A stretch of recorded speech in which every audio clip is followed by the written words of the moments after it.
Ladies and gentlemen, welcome back to the Danube stage. Please welcome your host for this session, Roland Freudenstein.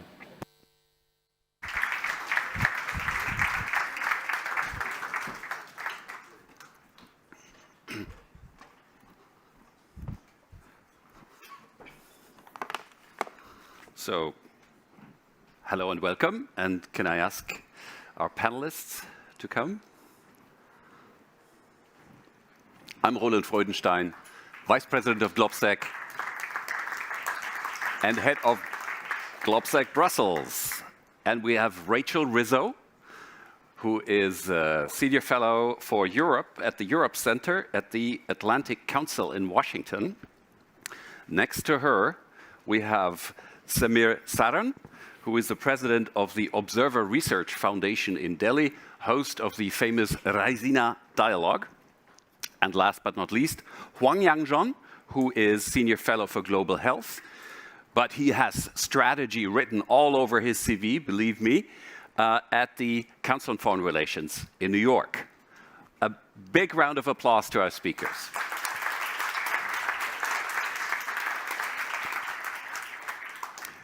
And we've been discussing Ukraine, of course. We've been discussing the Eastern Partnership. We've been discussing the region. We've been discussing several sectoral policies, transatlantic relations, security. And now we're discussing China in the context of Russia's invasion into Ukraine. And I think this may well be the last panel before the well-deserved goodbye notes and, of course, the lunch at the end. But I think it's going to be one of the most interesting debates of this GlobSec for Bratislava Forum 2022. And I'm really looking forward to a great debate with you, with our experts, and, of course, with you, the audience. So I also would like to welcome the audience online. And you are all welcome to ask questions, and not only questions. As a moderator, it's my policy to also welcome short comments, provided that they're short. Because there's nothing that livens up a debate more than a possibly provocative comment. So please use the GlobSec app or Slido in order to ask your questions or make your comments. We have 60 minutes, and that should be plenty of time to get some very, very nice opinions from the experts, but also comments and questions from you. I would like to start with our experts and some kickoff questions for each one of them. And I would like to start with Huang Yanzhong, who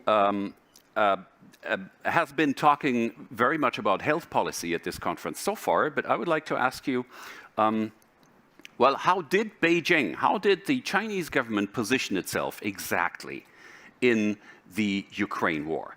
And, you know, there are some people who would call it fence-sitting, and there are other people who would call it clearly siding with Russia. So maybe you can tell us how much of each component was in this policy mix. And I would like to also add a couple of quotes.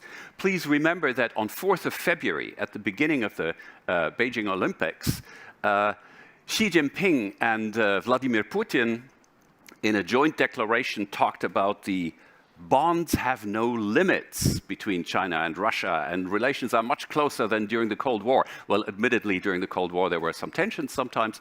But anyway, today, this declaration sounded like two birds of a feather, I would say. And then at the same time, in the following weeks, after the beginning of the full-scale invasion, we had a couple of very interesting comments from the sidelines in China. And I would just like to quote two of them. On 12th of March, Hu Wei, a scholar from Shanghai, said in his essay, Possible Outcomes of the Russo-Ukrainian War and China's Choice, he said the West is going to become more powerful, China is going to be more isolated, and China should choose the lesser of two evils, side with the West. Amazing comment. And then another one, 16th of May, former Chinese ambassador to Ukraine, Gao Yushang, who said it's only a matter of time until Russia is defeated in Ukraine and China should draw the consequences from this. So, very long question. Sorry about this, but this is the context that is necessary. Please, the floor is yours. Well, thank you, Roland, for that introduction. I think in terms of the Chinese official position on the war in Ukraine, it has taken what it considered a nuanced and balanced approach. Right? On the one hand, they refused to condemn Russia's invasion. It didn't even want to call it, right, an invasion. Right? And it also blamed the NATO, right, the expansion as being the cause of the Russian invasion. And in this way, it sided with some of our, the realistic scholars, that blaming the Ukrainians for triggering the Russian invasion, and China actually used that opportunity to strengthen its strategic ties with Russia, right? They call it a no-limit partnership, although later it said, well, even though we don't have any limits, right, in the partnership, there are some bottom line, red lines we have to follow, right? So, we don't know what exactly that means. But and it has indeed reinforced military ties to Russia recently, as you may have heard, right? When President Biden was visiting Japan, right? The Chinese, the strategic bombers, flew together with the Russian strategic bombers, in this joint military exercise, that sent a clear signal, right, about the close military ties with Russia. But in the meantime, it recognized that invasion as a humanitarian disaster. They refused to endorse by the Russians, by the so-called special military operations in Ukraine. And even though it has not approved officially the U.S.-led sanctions on Russia, according to Secretary Blinken, China so far has not been found to have any systematic attempts to run afoul of the sanctions. So there's a very interesting official position there. And in the meantime, if you look at the Chinese public, and including the Chinese intellectuals, I would say a majority of them would support the Russian war. And there's a very small minority, including Huang. When I was a college student in Fudan, he was already a lecturer there. That incidentally, he was a student of Wang Huning, who's now the Politburo Standing Committee member.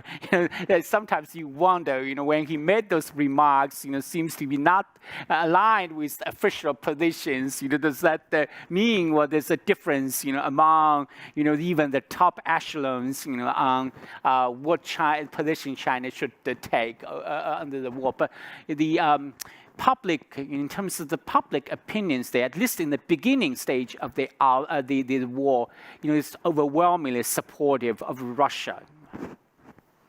Thank you so much. There's lots of follow-up questions that will be asked of you later on, but I would like to continue now with our panel and ask Rachel Rizzo.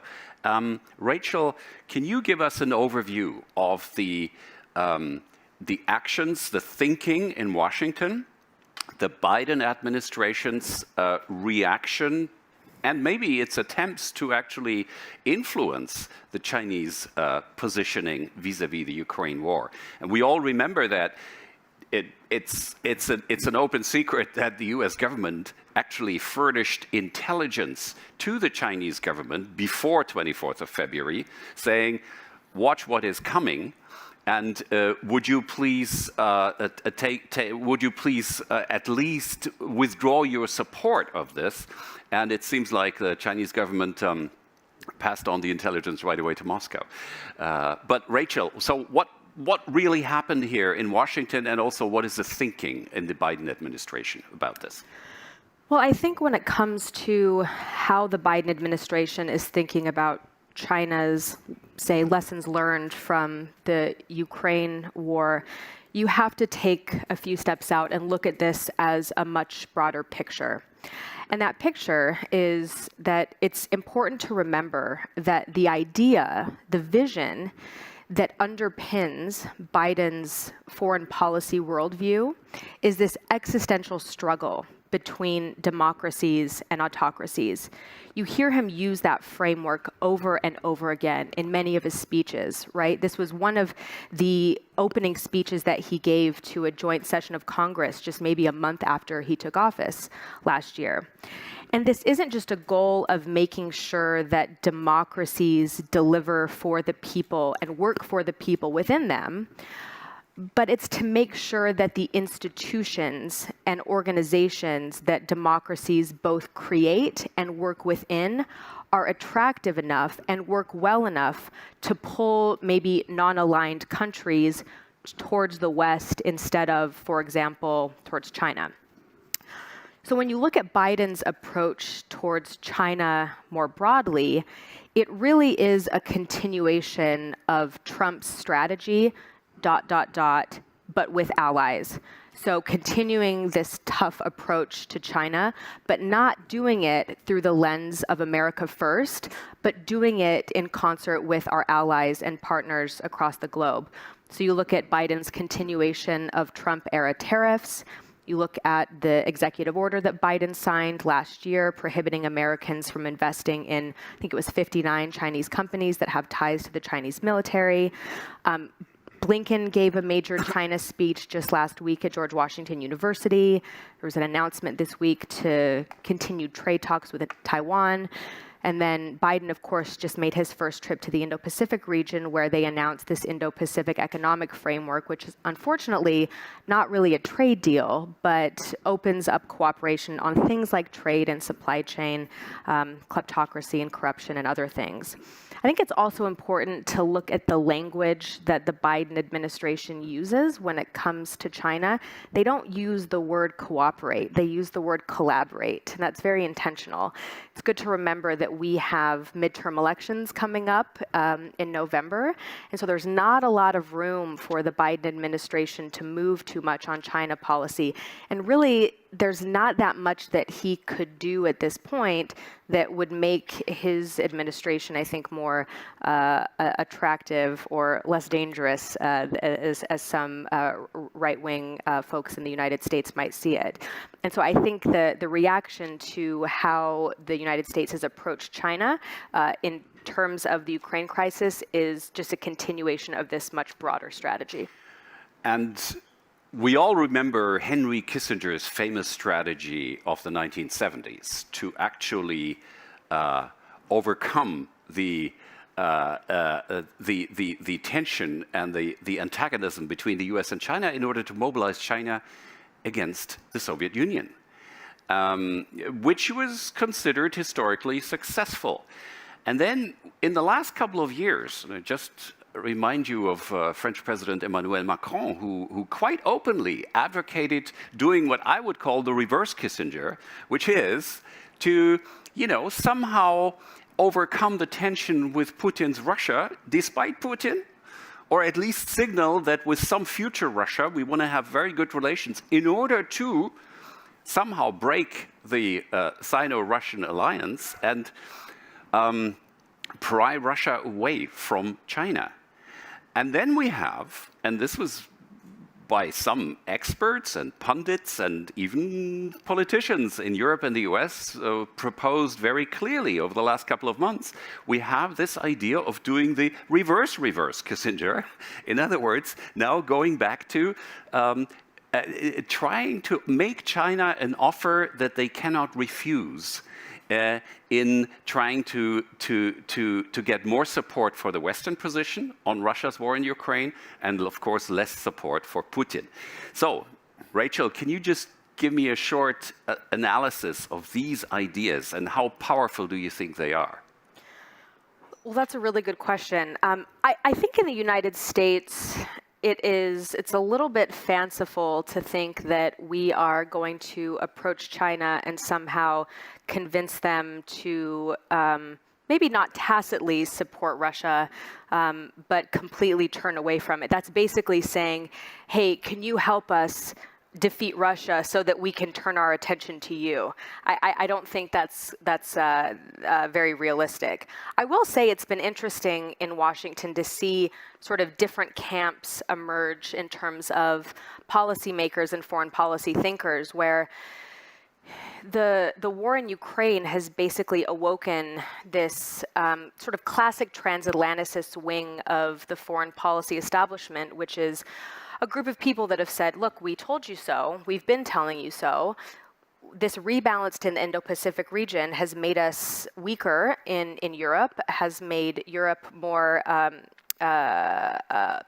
subject to Russian influence or Russian invasion. And so this means that the United States needs to not only redouble our commitment to Europe, but maybe send permanent troops to the eastern flank, or at least increase our rotational troop presence. And then you have sort of this other wing that is saying, now wait a minute, we have written numerous times, especially in the National Defense Strategy, that China is the pacing threat. The Indo-Pacific region is the region that we have to focus on, and we cannot let the Russian invasion of Ukraine distract us. They might be a spoiler, but they are not the major long-term strategic challenge that China is, and that is the region that we need to focus on. So it's been interesting to see sort of how these two camps of people have been playing off each other.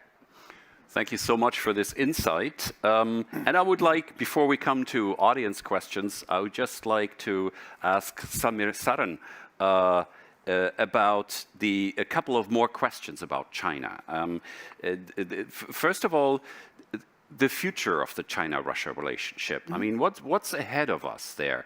Do you see any change in the current position, or will we see the very strong incentive for the Chinese leadership to let's say, run away with the spoils, having Russia much weaker and much more dependent on China, and at the same time not wanting to lose face in trying to fundamentally change the position? I mean, where do you see things going? So my take is going to be slightly different on this subject. First of all, I don't think that the Chinese necessarily see this as a moment of great reflection, or even in fact of resetting some of their approaches. In fact, I would argue that the Russian actions may have been emboldened by the Chinese successes in the past few years. Fait accompli in the South China Sea, disregard to the order of the Hague Tribunal, carving boundaries in other parts of the world, aggression against India, sanctions against European MEPs. I think the Chinese template is something that the Russians are trying to perhaps adopt. Russians having forgotten that China is $13 trillion and they're only $1.5 trillion. So I think, first of all, we must see this as a moment when it is the Russians who have tried to ape the Chinese model of dealing with the world, and it's not China who is watching and learning or reflecting on this current development. So it is our collective inability to respond to Chinese adventurism in the last 5 years that has emboldened Putin to do what he did. And I think it is a collective failure of all of us to push back against Pax Seneca and Beijing's world that has allowed this to happen. Now, having said this, I think they are not necessarily in a space where they are having to balance things. I think they are pretty much, if the world was a casino, China is the house, and the house wins. And in today's particular geopolitical landscape, either ways, I mean, a weaker Russia works for China. A Russia that comes out of this looking reasonably decent also works for China. And I don't think Chinese see any downside to this. Nor are Chinese going to be worrying about the European response to the Russians here. I don't think the Europeans have scared the Chinese with what they've been able to do. I mean, Europeans have done a collective gymnastics to allow the purchase of gas and oil from Russia. That's what the Chinese have seen. That if you have some core supply chain control, everyone will come to the table. And that's the lesson coming out of Ukraine. It is not of pessimism or defeat. So the Chinese are not necessarily either bothered by what Russia did or the response to Russia. And that places countries such as ours in a terrible space, because we are, in some sense, the front line in many ways to their political designs, to their, I mean, we share a thousands of kilometer long boundary. We had a clash 2 years ago. We still have 100,000 troops on the mountains facing off. And that is something that Indian planners are therefore having to think of. Now, the worst nightmare for us would be a weakened Russia, completely beholden to China. Now, that would be terrible. And Russia having no recourse other than China, both for its markets and for its political and economic resources, would be a nightmare. And in some sense, I don't believe that it would terribly alter the situation, but political thinkers tend to exaggerate that particular happening, and therefore you see a little bit of a reticence in some parts for that particular eventuality. But I think Europe should also be thinking about the same question. What works for Europe? A Russia that is a B team of China, or a Russia that is reasonably stable and comes out as a stronger actor in this part of the world? I think that's a question we all need to think about. I mean, this really, thank you for this exhaustive answer. That really begs the question, is the Indian government still with the reverse Kissinger strategy here? Seriously? Reverse Kissinger, we always, listen, I think our relationship with Russia predates any Kissinger strategy. So I think Kissinger may have learned from our relationship and may have applied it to woo China. So I think to answer your question in a brief manner, no. I don't think we are considering anything other than two simple factors. One, how do we continue to do things in the interest of our people? Number two, how do we ensure that we are able to continue to work with partners, including in the West, to resolve this particular crisis, conflict, war that is unfolding in Europe? And I think they are caught between these two big questions. Sometimes they are contradictory, the steps you need to take. And that plays out, and I think that is basically what is expressing itself. Excellent. Thank you very much. I have a couple of interesting questions already here on Slido.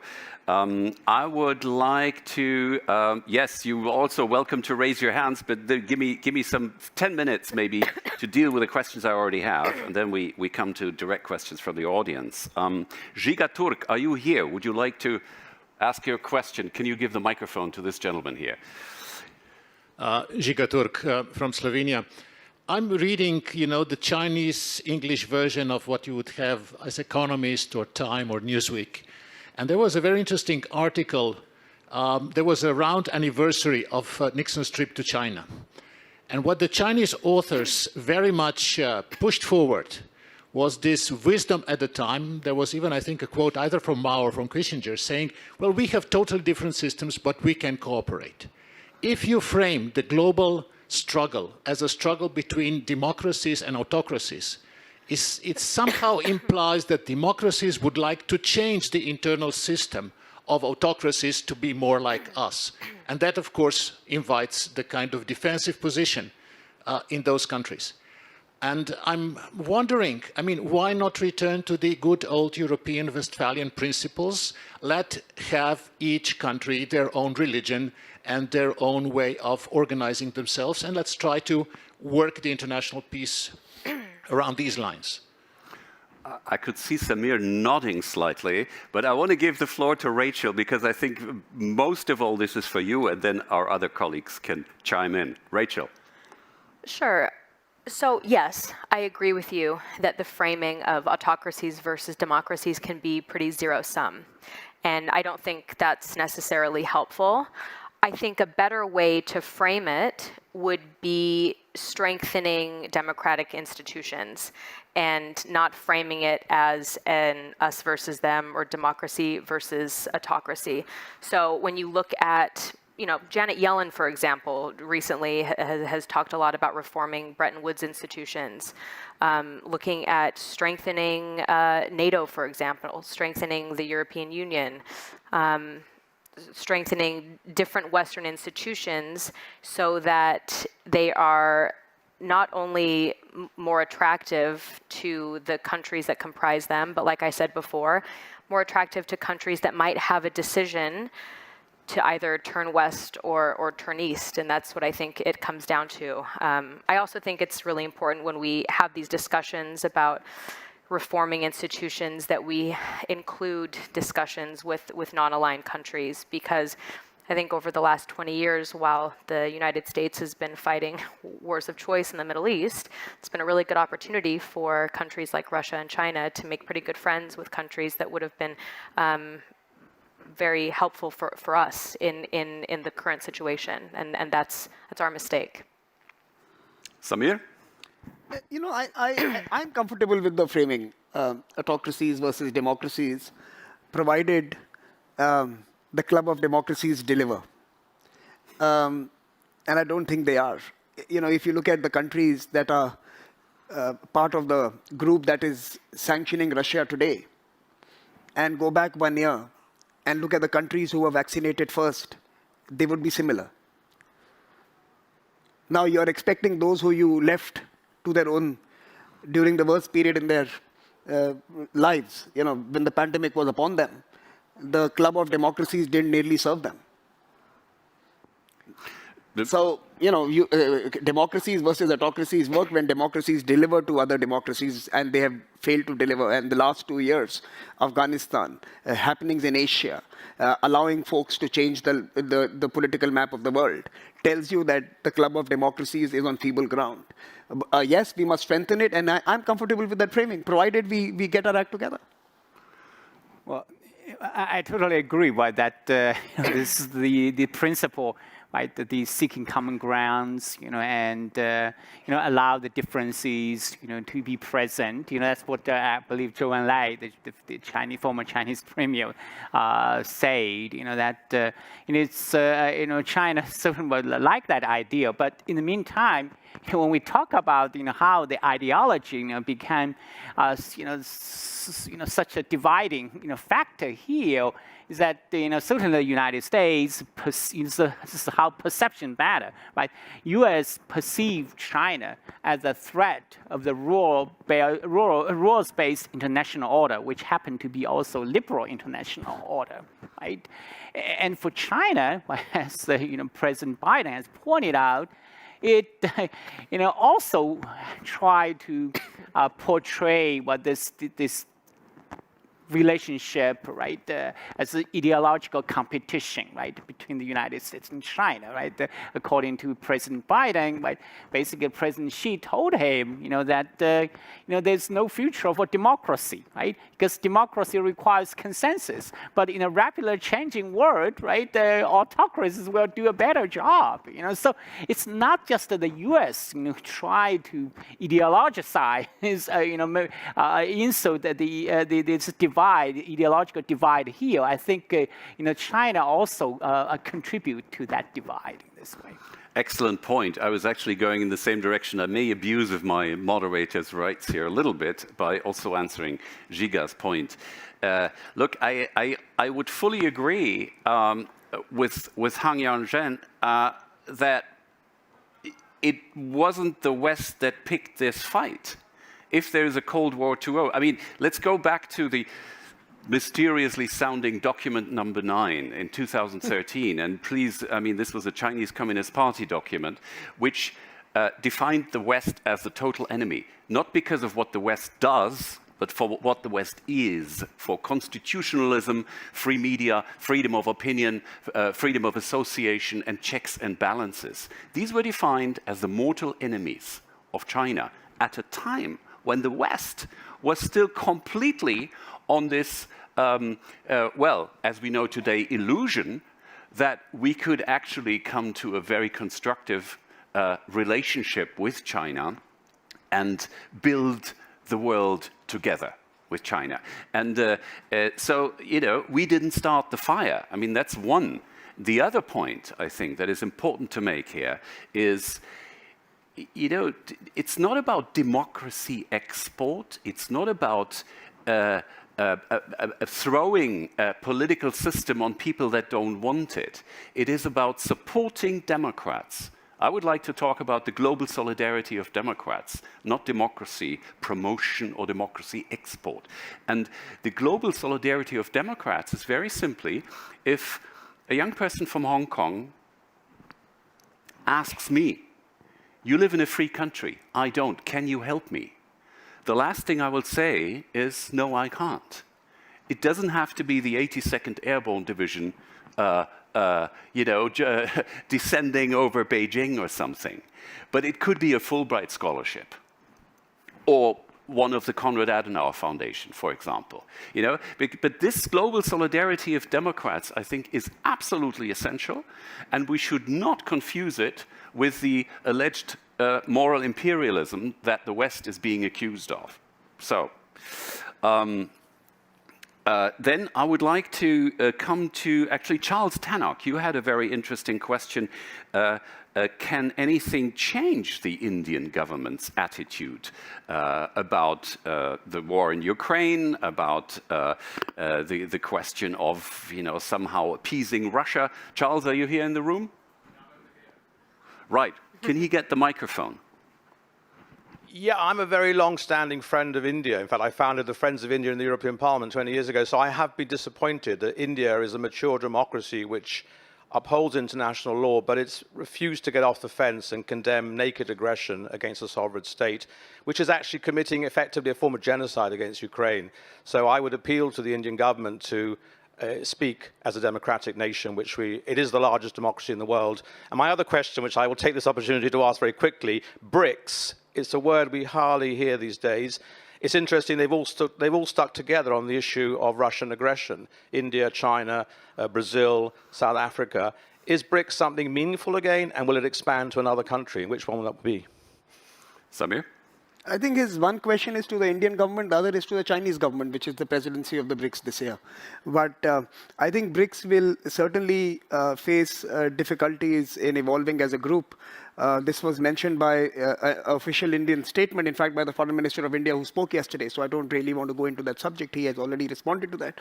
But in the BRICS forum, he has mentioned that 2 out of the 5 have violated sovereignty of other countries. And of course, he was referring to Russia and China here.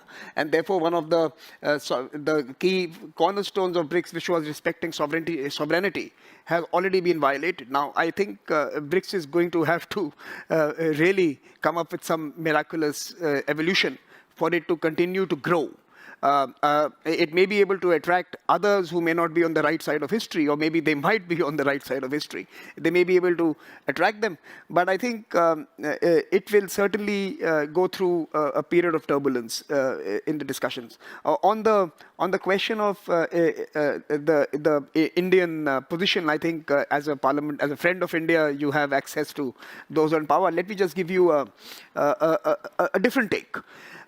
When the Americans invaded Iraq, a decade and a half ago, even earlier, the Indian government had similarly tried to abstain, and there was this big furor in Parliament across party lines.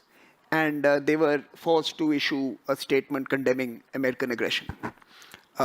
Big parliamentary debates happened. There was furor in the streets, newspaper articles, headlines. That is missing this time. So we need to ask ourselves that why is it that a polity that is so divided, a political system that is so polarized, any government decision that is questioned and in some sense challenged all the time, this one was not. And I think this is a question that we need to think about. And it is not being disappointed with India. It is equally about perhaps not even engaging with India, and therefore not knowing why is it that there was such a widespread support for abstention. By the way, it is not support for Russia. I disagree with that. I think there is a clear distinction between our statement and our voting. Our voting abstained, but our statements were quite aggressive and harsh. In fact, there is a clear distinction between what we said and how we voted vis-a-vis China. So I don't think we were supporting Russia in any case, and we are not. And I don't think anyone in the largest part of the Indian public space is. However, I do not see the same uproar against abstention, which tells you a story. It tells you a story even about our relationships, and we need to think about it. Thank you very much. Lots of food for thought on this question. I would like to continue with some spontaneous questions from the audience. We have a lady right here in the first row. Would you please briefly introduce yourself and then ask your question or make a comment? Thank you, and thank you for giving me the space. I'm Eugenia Joni, the president of Youth Atlantic Treaty Association, and I will take this occasion to make a question to Rachel. I know that you can have both hats, expert of NATO. So you mentioned a lot Biden administration and the U.S. position towards their consideration on China.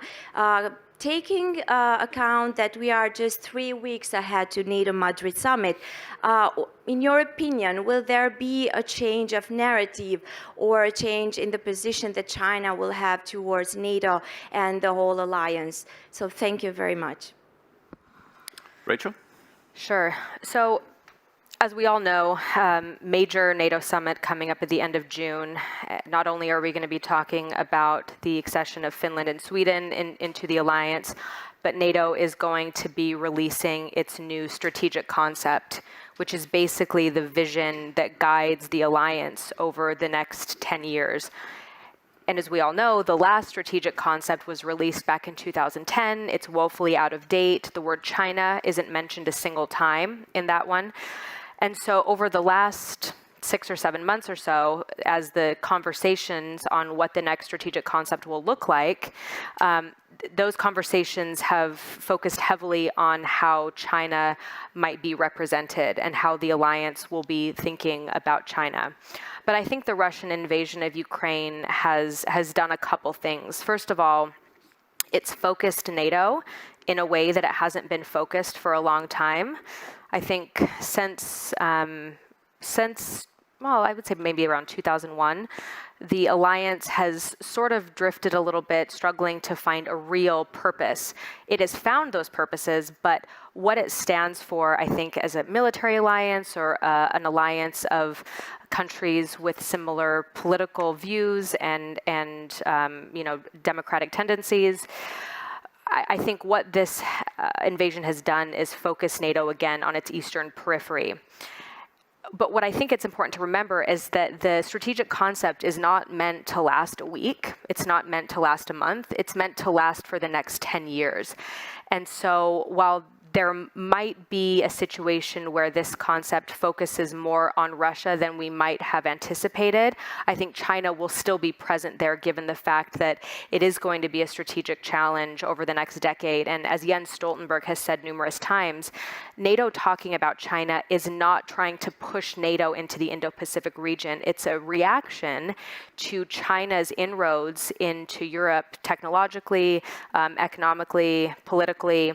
And so I do think that the new strategic concept will still talk about China in a way, although we'll have to wait and see what it actually says next month. But we're still with challenge, not a threat, right? Yeah. In NATO language. Yeah. Okay, there are 2 more from this part of the audience. The gentleman in the middle of the second row, Konstantin von Eggert. Give him the mic. Right here. Yes, good afternoon, Konstantin Eggert from Vilnius. I have 2 questions actually, one to Samir and one to Yanzhong. One to Samir is, well, essentially, how I read the Indian abstention is that, to quote George Orwell, some animals are more equal than the other in the eyes of the Indian government, not in yours, of course. So essentially, does it mean that Indian government thinks that Russia is entitled to a sphere of influence in this, say, post-Soviet space in which it can do whatever it wants, including destroying sovereignty of other recognized states? If so, how does it help India? And to Yanzhong, take us through the way you think the Chinese government is now looking at its designs on Taiwan in the wake of Putin's aggression against Ukraine and Western, American, European, so on, response to it. Does it encourage Beijing, or does it make it think twice? Thank you. Go ahead, please. Oh, So Huang. I think you are correct. Some animals are more equal than others, but that was not necessarily an Eastern statement. That was pretty much from this part of the world. And so has the politics been. So I could toss it back and say that, does Europe believe that some animals are more equal than others? And hence it's okay when you act in a certain way in Asia and you expect a different performance in Europe. And since Orwell comes from this particular part of the world, I could understand your urge to characterize the world in that manner. But having said that, I think the second part of your question is more real. And the spheres of influence and Russia's role, or anyone's role in this world. And I think there is this big debate over the past 10 to 15 years. I think Rachel alluded to it when she mentioned the US with others as a coalition. I think multipolarity in one way or another is something that most of us are beginning to engage with. The concept that there will be power centers, that there will be regional actors, there will be, therefore, geographies where certain countries would have to play a more important political as well as economic role, is certainly true. And it was not India that appointed Russia as the second, USSR as the second pole, or Russia thereafter as part of its Eurasian avatar. Russia has a role, period. Now, is it a role that is diminishing? Is it a role that is going to be sustainable? Is it a role that is going to be constructive? These are all valid questions. And the answer to all three of them, in my view, sitting today, is a negative. So Russia, unless it changes its act dramatically, drastically, and rethinks its role, it is going to continue to be someone with muscles and without any offerings for or any relevant contributions to either the region or the world. And this is something that is apparent to all of us, right? So yes, multipolarity is upon us. And therefore, when we start assessing global actions, global outcomes, positions countries take, it should not be from a unipolar lens. That period is gone. And I think that is something that many of us have to get accustomed to. That we all have the many of us have the ability to do great damage. Very few have the ability to do great good. And for that, collaborations and partnerships are important. And therefore, Biden, which has a Trump policy without the tweets and with allies, is a good policy coming out of the US. But all of us will also have to create new partnerships. And for that, empathy is a good word to use. Thanks very much. Well, I think what is happening in Ukraine certainly was a litmus test, right? That will, I think, could embolden China to take over Taiwan, but also could deter China from, taking military actions on the island. It all depends on the progress, of the war, right? Whether Russia is going to be able to take over, Kyiv, for example. And the Western response, right? How strong the Western response is, right? So if, right, there is, despite the heavy cost, that Russia is able to achieve, the victory on the military battlefield, and the West countries, fail to mount, a unified, strong response. I mean, by sending troops, right, to Ukraine, right? They might think, right, that, if we choose to invade Taiwan, then you don't expect the U.S. to intervene directly. They might provide weapons, but at least they don't send troops there. So with our overwhelming military capabilities, we can still take over Taiwan. So that might send actually strong incentives, right, for China to have a future propel, right, maybe in the not so near future, a military intervention. But if, right, Russia is defeated, not just strategically, but also on the battlefield, right, if the West, right, is able to mount very strong and effective coalition against the invasion, I think that is going to send a very strong signal to deter China from take over Taiwan. So China is certainly watching, paying close attention to what is happening now in Ukraine. Rachel, you want to come in here? Yeah, we've been talking a lot in the United States about the lessons that China is learning from the invasion of Ukraine, and I think it's important not to overestimate those lessons, but to look closely at what China is watching. And I think that you mentioned this on the strength of Western response. I think that has probably been pretty surprising, although I don't have insight into Xi's brain, probably pretty surprising to Xi and the CCP.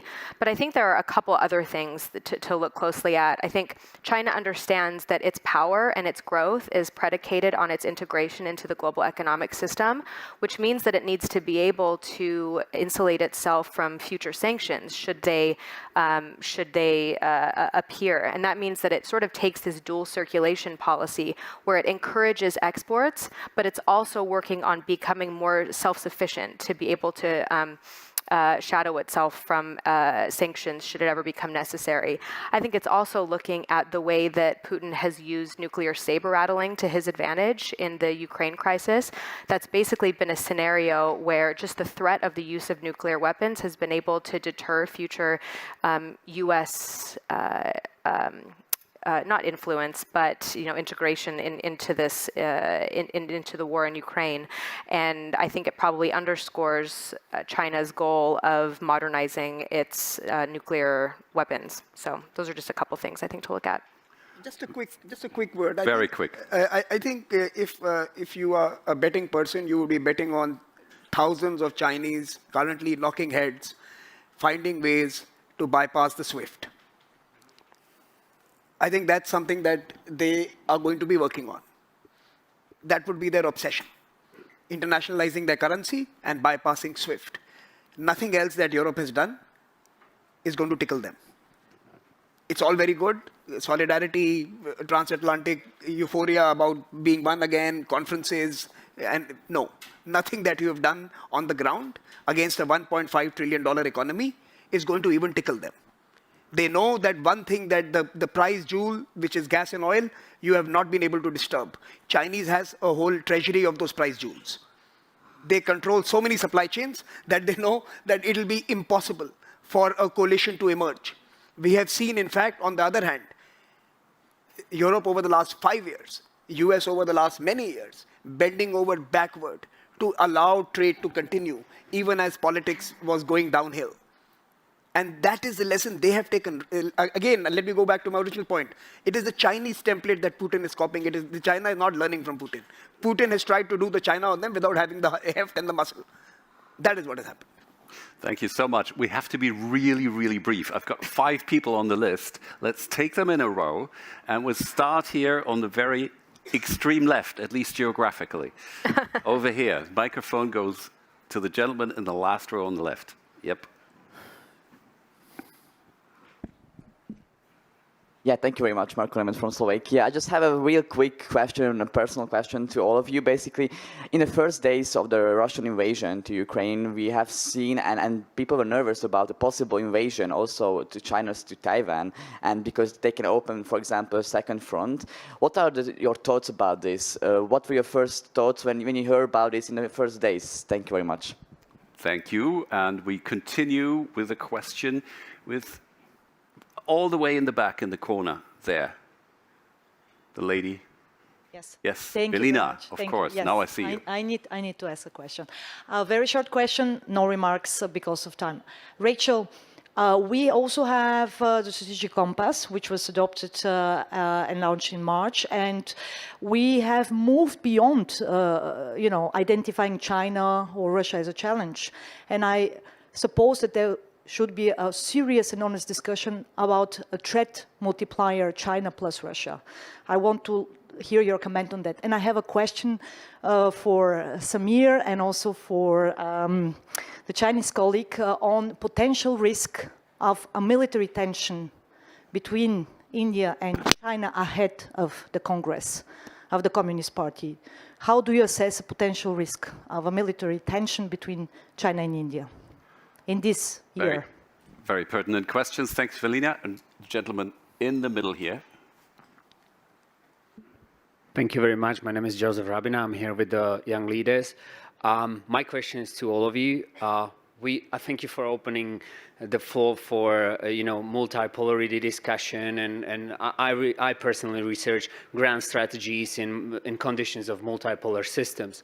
So first question for Rachel: how do you evaluate the U.S. pivot to Asia in terms of retrenchment? I know there's a lot of debate on this in Washington recently.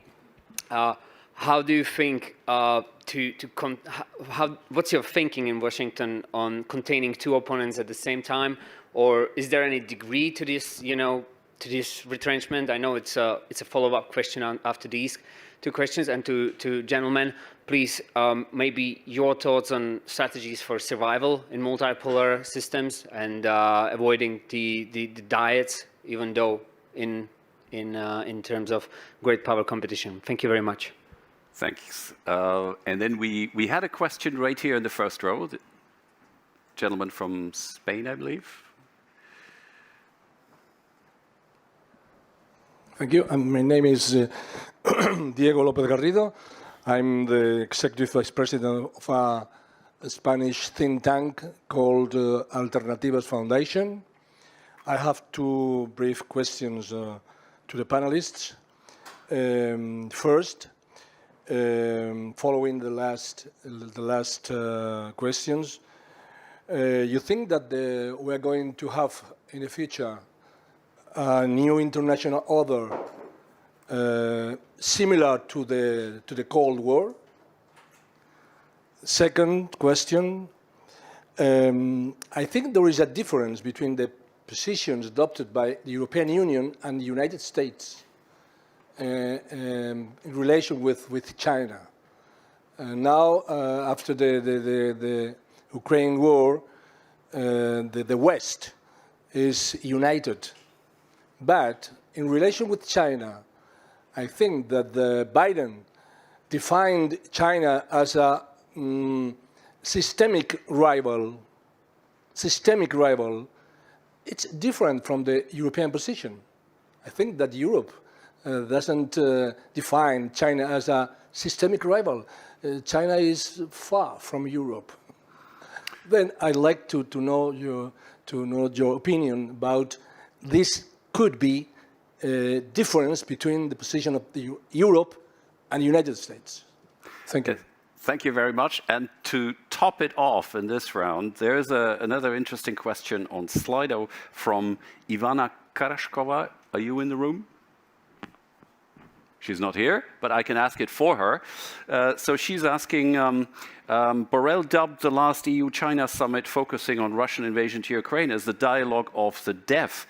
Now, if China wants to unfreeze its relations with the EU, what would China, Beijing, have to do?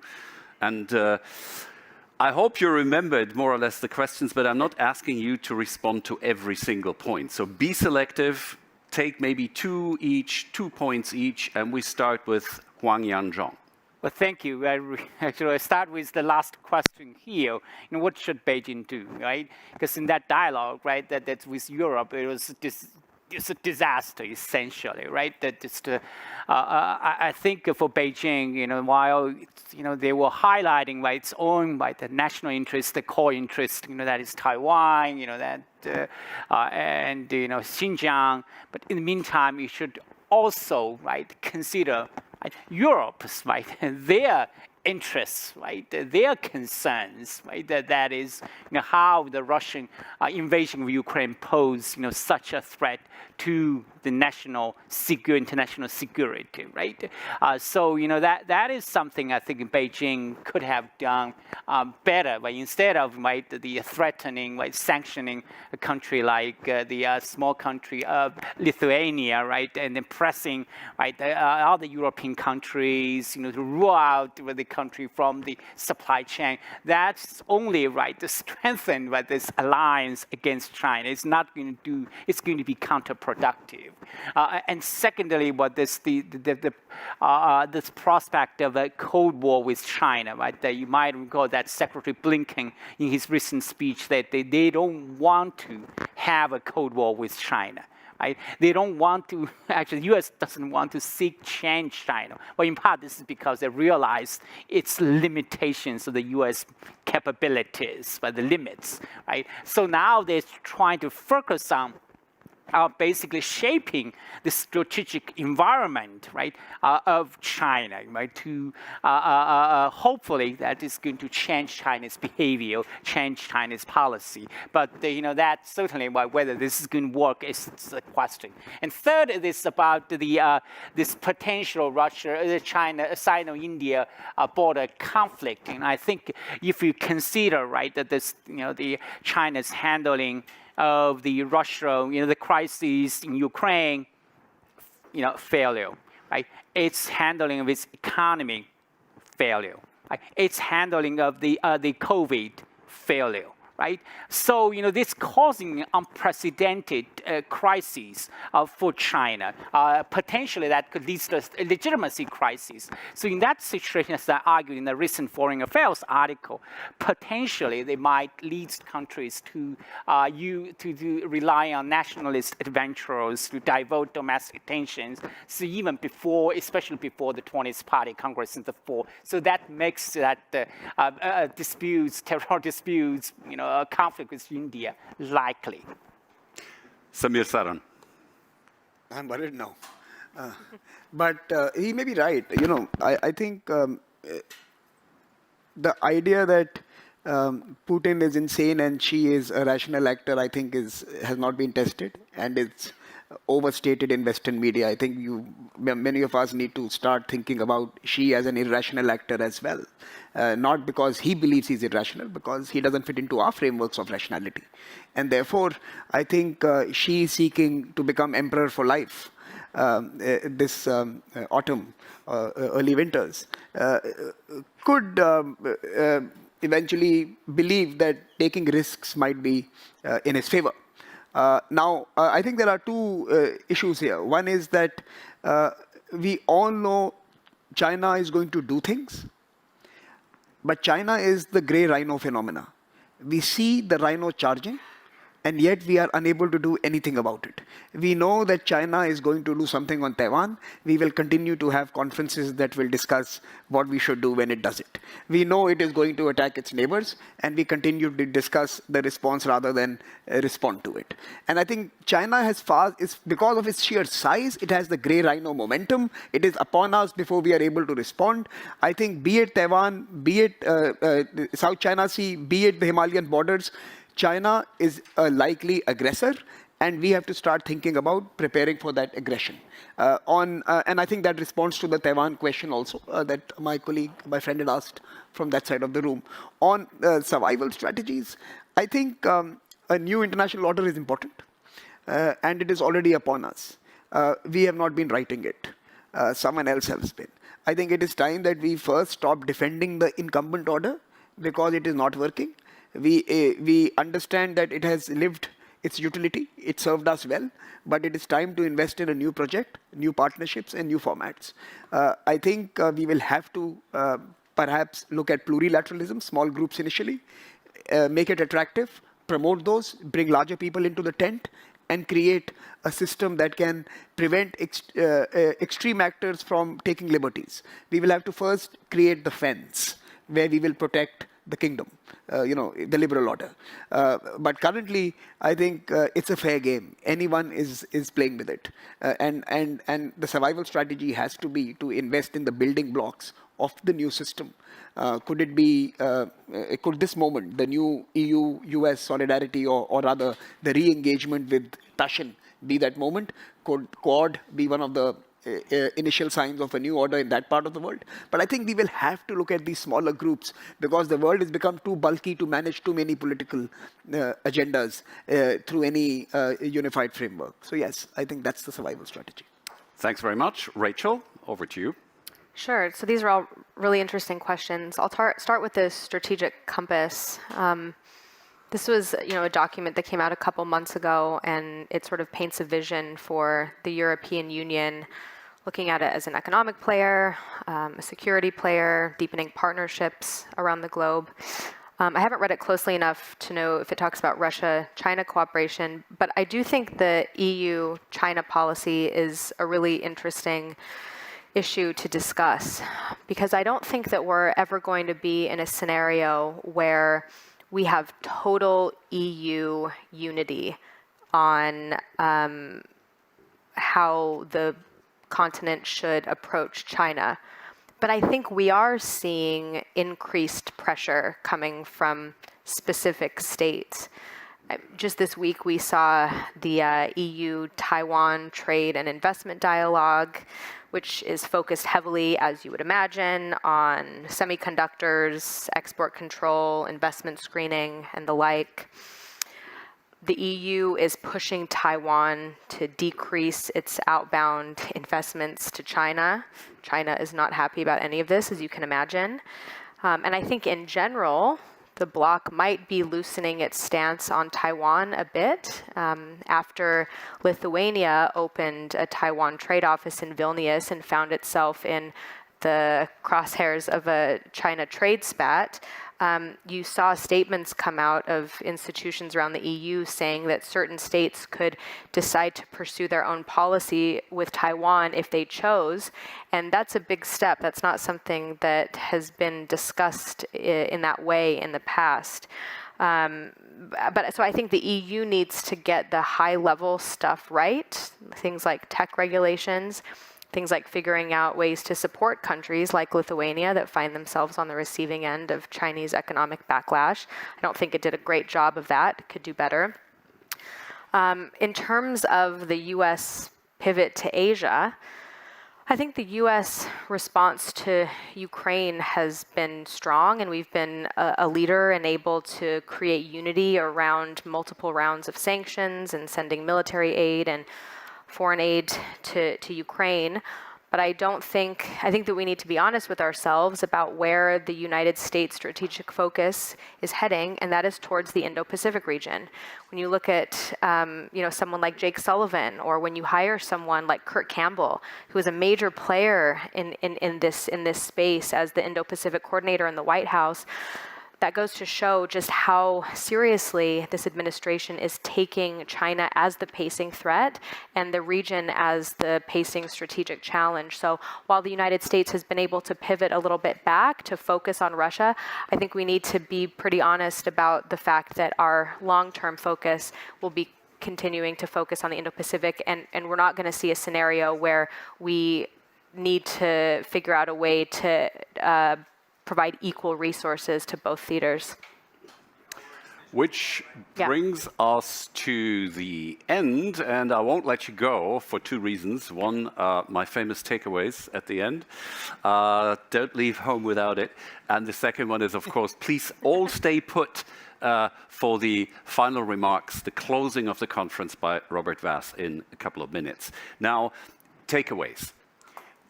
Three things. First of all, back to the initial question. I mean, is China rather sitting on the fence, or is it rather siding with Russia? Well, the answer is the Facebook one. It's complicated. Obviously, the Chinese leadership doesn't like what's happening in Ukraine, sees some advantages in the situation by Russia getting weaker, but also some people in China clearly see the risk of the West being more united, and this in the long run being actually not so great for China. And yet, and this is my second point, a radical change in the Chinese position is not really on the horizon. So the attempts to pry China away from Russia give the Beijing government some kind of incentive to condemn Russia, or at least make some visual signs of distancing. All this doesn't seem to be realistic, for the very simple reason that China and Russia do have a common existential enemy, and that is the West, and that is, coming back to my answer to Gigaturk, it's not because of what the West does, it's because of what the West is. You know, whether we're going to have a new Cold War or not, there are certain automatisms in the systemic rivalry which are not easy, which will not easily disappear. And the final point, I really liked in this debate and also in previous ones, this interchange between the global South and Central Europe. And I think both sides have lessons to take away from this. Central Europe, the staunchly Atlanticist of this region and of NATO and so on, need to understand that there are factually other ways to look at the Russian invasion in Ukraine than ours. That's a fact. We need to take note of this. How morally justified these differences are, this different viewpoint is another question. And I think from the global South's perspective, it might be worthwhile seeing that some elements that sound like whataboutism, you know, what about what the West did in this or that situation, is not the right way to address this region. I mean, this country, Slovakia, has never colonized anyone. Actually, it's been, in a way, maybe in a benign way, it's rather been a colony of someone else. And, you know, so a lot of the rhetoric that we hear, which is justified from a place like Delhi, falls on, I would say, not exactly on fertile ground in this region. And so there is a lot of mutual understanding, I think, necessary between the staunchly Atlanticist attitudes here in Central Europe and the global South. And that's what conferences like the Globsec Bratislava Forum are exactly for. Now, I would like to ask you to give a big hand of applause to our panel, our specialists.